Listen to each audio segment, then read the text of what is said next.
Welcome in to Purple Daily. Phil Mackey, Judd Zulgad, and Declan Goff here. And this is definitely under the category of reckless speculation. Because Aaron Rodgers, Green Bay Packers quarterback, for now anyways, had this to say. Is this from the Ringer podcast? Correct. Ringer NFL show? One Yes, of those sir. shows? Okay. And I get it. I really do. Like, I don't harbor any ill will about it. Like, was I bummed out? Of course. Who wouldn't be? You know, like I wanted to play my entire career in Green Bay. I love the city. I grew up there. Really, got there when I was 21. I'm 36 now. You know, a lot changes during that time. But look, I get it. I see it completely clearly, and I'm not bitter about it. Kind of is what it is. Keyword wanted, past tense. This is Aaron Rodgers talking about the night that the Packers drafted Jordan Love. He said he poured himself a couple glasses of tequila and started calling friends. And then the next day came to terms with it and called Jordan Love to say, hey, we're all good. Don't worry about it. That's a serious step right there. Yeah. Tequila, wanted. that's a serious step. Yeah. right Yeah. there.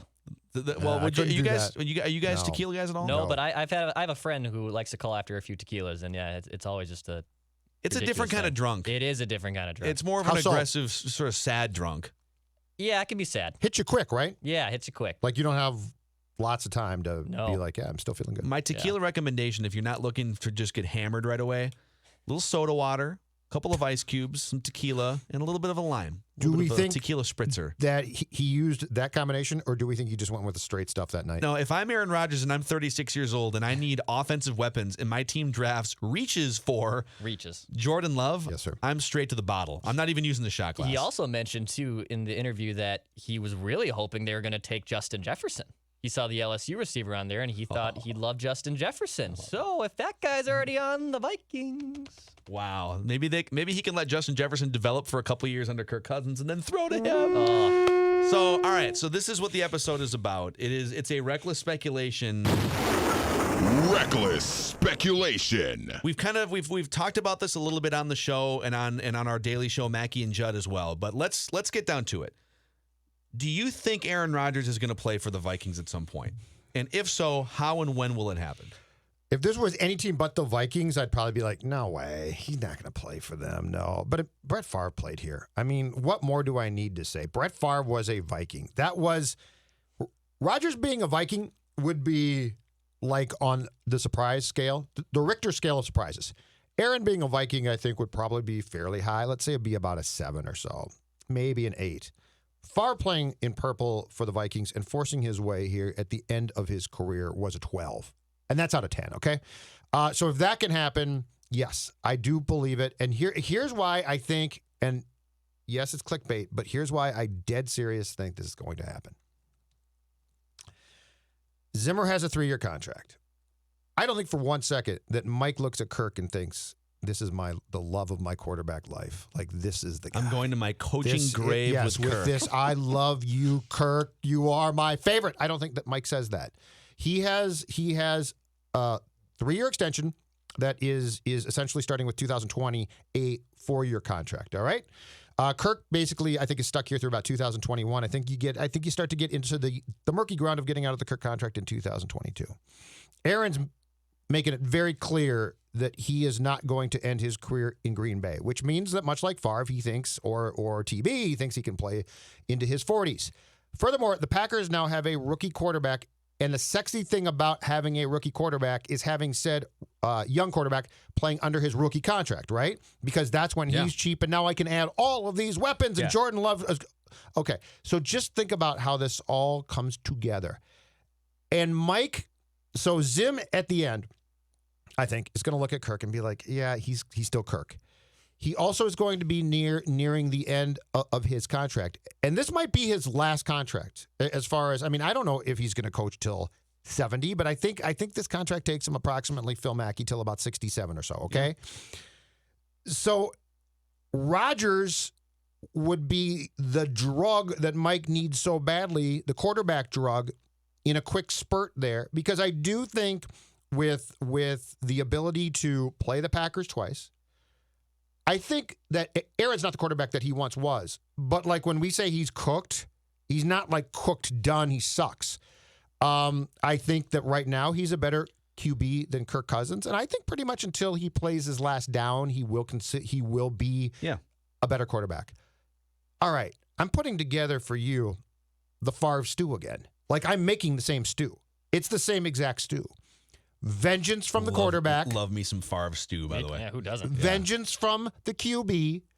Sort of a desperate coach. A coach that wants the stability of said QB, who buys into the... I mean, can you think of anything that would make Mike more happy than sticking it to the Packers? All of this is why I say I think he absolutely plays here. So I think he does too. And I think 2022 is the year to watch for a couple of the reasons you mentioned, but for a couple other reasons. In fact, 2022 might even be a year early. Let's play this out for a second, okay? So you mentioned Kirk Cousins' contract. Well, he has 2020 and 21 pretty much locked up in the bank.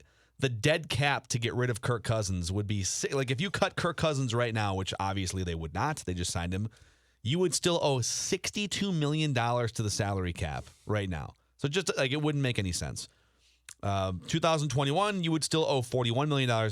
The first out for the Vikings, and even if Cousins keeps playing at a pretty good level, like, you know, I'm not saying that, oh my God, we got to get this guy off the books. Like, he's a good quarterback. He's a reliably good top 10 to 12 quarterback. You're not just going to get rid of him for anything, right? Mm-hmm. But the first year that you could get out from underneath that contract is going into 2022, where you'd only have $10 million in dead cap up against a $45 million cap hit. So you'd actually be saving $35 million in salary cap, all right? That's in the weeds. Aaron Rodgers, kind of the same way. 2020, the reason why, like, to your point, part of the reason why you're high on drafting a young quarterback in the first round if you're a team like Green Bay is so that you can use him as your starter when he's only making like $5 million, right? Yeah. So that's the Russell Wilson formula with Seattle a few years back. It's the Pat Mahomes formula with the Chiefs. Like, you get this quarterback, and now Pat Mahomes makes $45 million. Right, but at the time, yep, you're exactly right. And it's easier to build a roster around these guys. Yep. So Green Bay, I would think, the quicker they can get to Jordan Love, the more they can maximize their roster potential with a guy that only makes $5 or $6 million. Well, it's $51 million in dead cap for 2020 to cut Aaron Rodgers, so that ain't happening. It's $31.5 million in dead cap to cut him after 2000 or before 2021. So it's really hard for the Packers, and this is where my knowledge of the cap stops. I think that dead cap also applies in trade scenarios too. I don't know, like, if you were to trade him before 2021, we'd have to go, because sometimes when you trade a guy, find that if you go to over the cap, you check that out. There's a drop down that shows exactly what you're talking about. Hold on a second. But the first year, according to Spotrac.com, that you could get out from underneath that contract is going into 2022. My long-winded point here is, if the first year the Packers can get out from underneath Rodgers is after the 2021 season, they aren't trading him to the Vikings. So I think there probably has to be another stop, the Brett Favre Jets equivalent, and then 2023 would be sort of that target year, which would put Mike Zimmer into another contract, or it's another coach altogether. But the Vikings' history of finding these veteran quarterbacks, Brett Favre is the most famous one, Warren Moon, Randall Cunningham, even like Matt Castle and Donovan McNabb, guys that didn't really work out. The Vikings have been great for 30 years. Jim McMahon at finding these guys late in their careers, Jeff George, and empowering them for one last hurrah. And it just seems like such a perfect fit. And Rodgers, by the way, he's only going to be 38 years old in 2022. 2023, he's still going to be under 40. Mm-hmm. There's time to play the patient game here for Rodgers. And come on, like, I know Vikings fans, before Brett Favre got here in 2009, I think a lot of Vikings fans are like, never. He's the face of the Packers. But you know what? It was so much fun. And if the Vikings would have gone forward and won the Super Bowl with the best quarterback in Packers history, think about how much fun it would be to take this great Packers legendary figure and win a Super Bowl and stick it to them. Like, come on. It would be super fun. Okay, I think it's going to happen. A trade post-June 1 as far as dead money and cap savings go. Aaron Rodgers, 2021, if he is traded post-June 1 in 2021, Phil Mackey. It is a $14.4 million hit in dead caps, but you save $22 million on the cap. Okay, so they could do it before the 2021 season, but after June 1st. Correct. So they could agree to terms, and then the trade actually happens after June 1st. Yes, okay. but I'm with you. He's not being traded here. Here's the question as far as his potentially being jettisoned just altogether at some point. Ted Thompson was not going to let Brett sign here. Like he traded him to the AFC and basically put a clause in that the Jets could not then trade Favre back into the division because Ted Thompson was dead set against the potential that Brett Favre could end up here, which of course he did ultimately.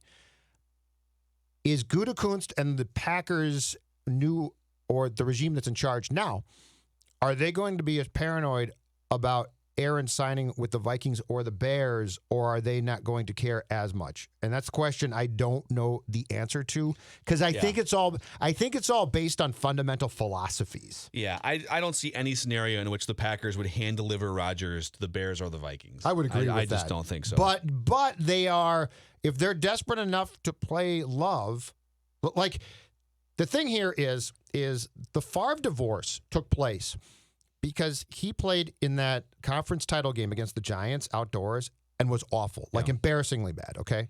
And so that divorce took place because they basically went to Brett and said, you can't play here. Like, it's done. They wanted to play Aaron, but I don't think they were nearly as desperate to play him back then as this regime is going to be to play Jordan Love quickly. I agree with that. So this is going to be far more.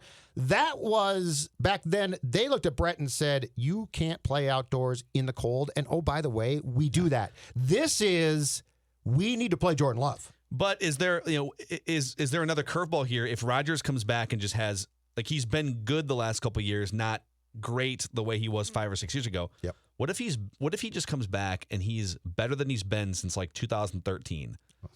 Then it makes it, now are they looking to trade Jordan Love and ride out 5 more years of Rodgers? No, then I think that what you said is 1,000% correct. I think if Aaron comes back and is great, it presents a dilemma, and there is no way that they are going to deliver him to a team in the division. If he comes back and is okay, not great, I think your chances of them being like, it's been fun, but bye after 2020 or 21 becomes a little bit more plausible. Reckless speculation. Here's what I think the best case scenario would be for the Vikings, quarterback-wise. I think if Kirk Cousins gives you a couple good solid years, 2020, 2021, in which, you're not gonna finish 5-11 with a guy like, if you have a decent roster, like he's good. He's a good quarterback. Sure.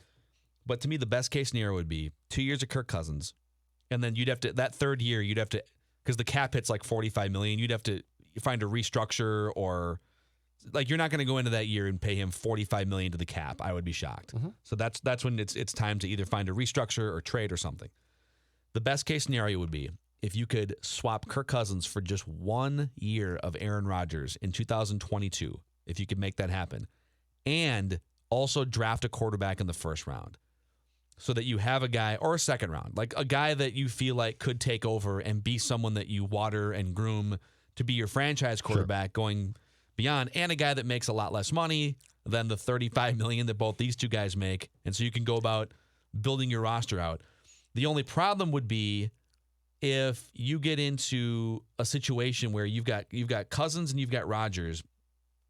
You're probably not going to be bad enough to draft high in the first round for one. That's what I was going to ask you. How are you going to get there? So you're not going to get, like, your draft pick would be like between 20 and 32, all right? Yep. And the other asterisk here, to my point, you're not going to want to draft a first-round quarterback if you know that you've got Kirk Cousins and Aaron Rodgers trying to win a Super Bowl, right? Then you're making the same mistake that the Packers just made. You're going to want to draft a weapon or whatever that thing is, like an edge rusher or someone that can help you win a World Series.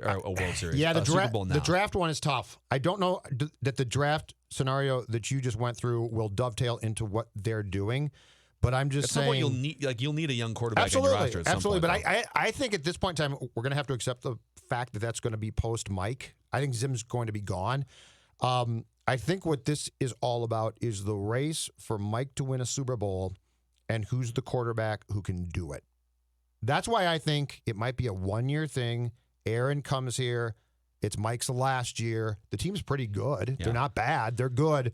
And Mike has finally basically told Rick the one thing is Kirk is not going to be that guy. Because I do firmly believe that Kirk Cousins is not going to win a Super Bowl during his time as a professional quarterback. So, okay, but here's another discussion because I think he can. I don't know if he's going to ever like reach the next level that we all. I think there is another level, but I think he needs a lot of things around him, and I think if you can put those things around him, then he can win a Super Bowl. But when you look at the overall quarterback landscape, let's say in 2022, when all of this could come to a head with Rodgers and Kirk Cousins' contract, et cetera, right? What does the landscape look like? Let's say Cousins is still pretty much the same quarterback in 2022 as he is now, which is like he's just a good solid guy. He's going to give you 16 pretty solid games. He's not going to put the team on his back very often, but he's a good solid quarterback. What does Rodgers look like when he's 38? And who else is in the mix between like 1 and 12 in the NFL? Because Mahomes, Russell Wilson is still only going to be, 35, 34, somewhere in there. So Russell Wilson's in that mix still. You for sure have, I think, Dak Prescott and Carson Wentz getting better as they get closer to 30. Kyler Murray, perhaps. Kyler Murray, Deshaun Watson.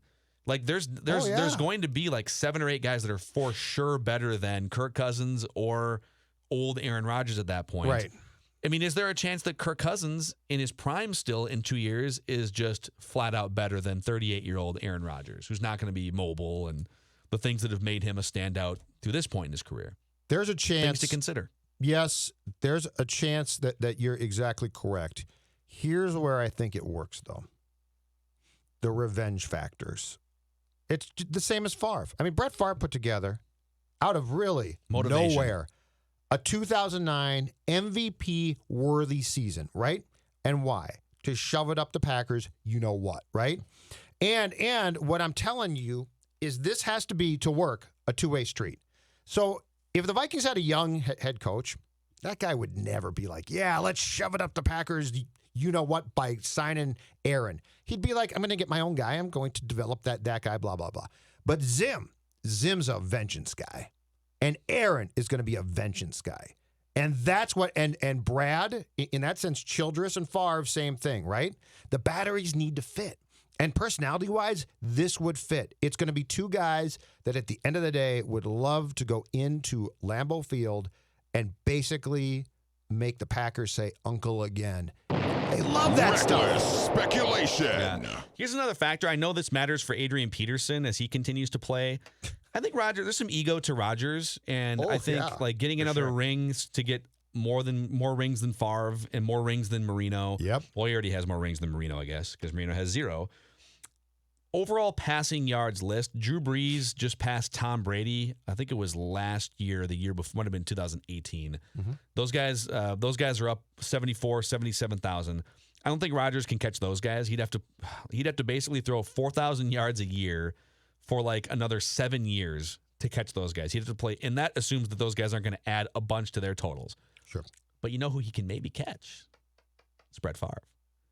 Brett Favre, 71,000 yards passing in his career. Aaron Rodgers is at 47,000 yards. So he's 24,000 yards behind Favre. Yeah. He basically needs 6 good seasons to catch Brett Favre. Yeah. Which so I think there's a motivation to pass Brett Favre in Super Bowl rings, and if he can play into his early 40s, maybe even in some of the other statistical categories. And can you imagine if he pulls the Favre move, he comes here, and imagine this one. He wins the Super Bowl here. Reckless speculation. Just even Inject this into my veins. even a whiff of that. Think about that. That would then give him one up on Brett. And as so fun. close as they might my say God. that they are now, they're both spiteful guys. You're not telling me that if Aaron Rodgers has the chance to show the Green Bay Packers and Jordan Love, you made a mistake, go to their arch rival, or at least one of their two, because they also hate the Bears, go to their arch rival, win a Super Bowl, and then tell the guy in Hattiesburg on the golf course, look at this ring I got in Minnesota. Where's your ring? From Minnesota. It's also hilarious how much Packer fans fear and sweat this scenario happening. They can talk tough because Brett Favre came up short and threw the bonehead interception against the Saints. but you all burned his jersey. You burned his jersey. You swore him off. And you were sweating bullets when the Vikings crossed the 50-yard line in New Orleans in 2009. Until they pulled the Favre move.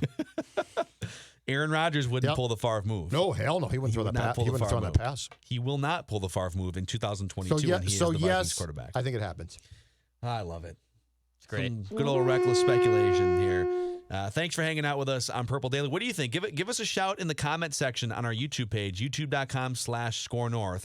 Are we just complete boneheaded morons? I mean, the answer might be I yes. was going to say, don't give him that option. Or do you think there's a chance Aaron Rodgers could do what Brett Favre did and eventually wind up in purple? Let us know what you think in the comment section. We'll see you next time on Purple Daily.